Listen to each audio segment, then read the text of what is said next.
Magandang araw, good morning brothers and sisters so all over the world. Ngayon ay flight natin back to Dubai, United Arab Emirates at this is my first time po na itry ang Clark International Airport po, brother and sisters to all over the world. So galing tayo guys from Candon City at nakikita nyo umuulan today.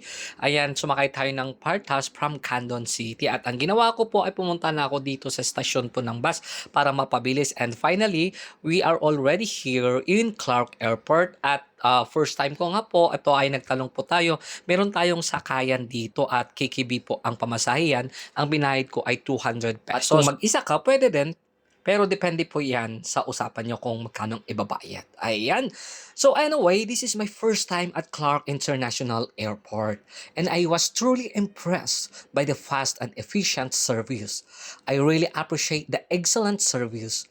Thank you so much to the entire team for making my experience smooth, convenient, and enjoyable. I also learned that Clark International Airport has a rich history. It began as part of Clark Air Base, a major U.S. Air Force base established in the early 1900. After the 1991 eruption of Mount Pinatubo and the withdrawal of U.S. forces, the Philippine government converted part of the base into civilian airport. It was formerly known as a Diosdado Macapagal International Airport before being renamed Clark International Airport in 2014. Today, it is one of the Philippines' major international gateways, serving both domestic and international flights with a modern passenger terminal that opened in 2022. Traveling from the O bus terminal to Clark International Airport is also very convenient. It takes approximately 25 to 35 minutes by airport, shuttle, or bus, or about 10 to 15 minutes by taxi or ride-hailing service, depending on the traffic. Overall, it was a wonderful experience and I look forward to traveling through Clark International Airport again. Yes po, grabe, mapapawaw ako. At andito na tayo guys, dito sa pag tanggap po. Okay, i-claim na natin ang terminal fund fee. So, Terminal ko din sa fee inyo, makikita niyo po refund. dito. So, ipapakita ko yung muna po ang view dito sa loob, dito sa Clark. At sabi ko nga sa inyo, this is my first time at I really love it. At syempre, ayan po, may kilusan pa. Kinilo natin, so nasa 28 po. So, weigh your baggage here. O, di ba? Mapapasalo ka talagang mapapaw ka. And then, ito na po yung bandang area, yung mga kuhaan ng sa OWA, DMW. Ayan, makita nyo lahat dito sa side. So, makita nyo dyan. Okay? So, pwede kayong kumuha dyan kung ano yung mga gusto nyong kunin sa OWA or whatsoever. So, yeah, whatsoever talaga. Yes, syempre na naman. Dito yung DMW na sinasabi ko, Department of Migrant Workers, at etc. So, ayan, ikot-ikot kayo sa muna para makita natin at habang nag-aantay tayo, okay, so dumating tayo dito ng maaga-aga, I think 2 o'clock. At yes po, so dumating na tayo dito at meron naman to yung mga currency exchange din to. So don't you worry, talagang kompleto dito. At grabe ang bilis ng, hindi siya kalakihan pero panalo. Pagpasok mo parang andun ka na. Pag sabi nga nila paglabas mo na din andun ka na at mabilis po dito. Ayan. Kasi first time ko dito. So sabi ko nga sa inyo, gusto ko ulitin dito. 'Di ba? Sana all. At andito na tayo, nakapasok na tayo sa immigration.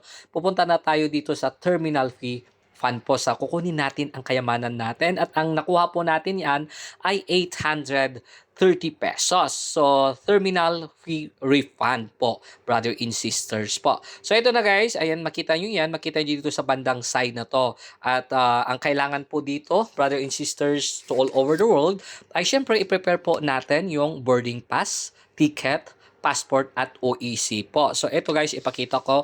At para mabilis, pwede na din yung i-scan po dito. Para mapabilis. At gawin nyo din and then pumunta kayo dito. Antayin nyo lang, tatawagin ko agad. Right after that, chinek ko din ang OFW lunch. So, pumunta kami dito at kami-kami lang. At syempre, in-enjoy. Ayan, umupo, nag-relax at mapapawaw ka at mapapasanaol ka. O, diba? So, pumunta tayo dito habang nag-aantay ng flight. Ano pang gagawin mo? Ay, sana also gamitin to para may experience mo. 'Di ba? Mapapawaw ka. So, eto na guys. Ayan po, dito na tayo at ipapakita ko sa inyo. tatlo lang kami po dito. Okay, so magawa mo ang gusto mo. Oh, sana all. So, ayan, salamat ng marami po sa inyong lahat. At ito, inikot-ikot ko kayong sa inyong lahat at papasok na kami. Punta na kami po sa gate namin. So, may nadaanan akong Island Souvenirs at ang ganda din ng tela niya.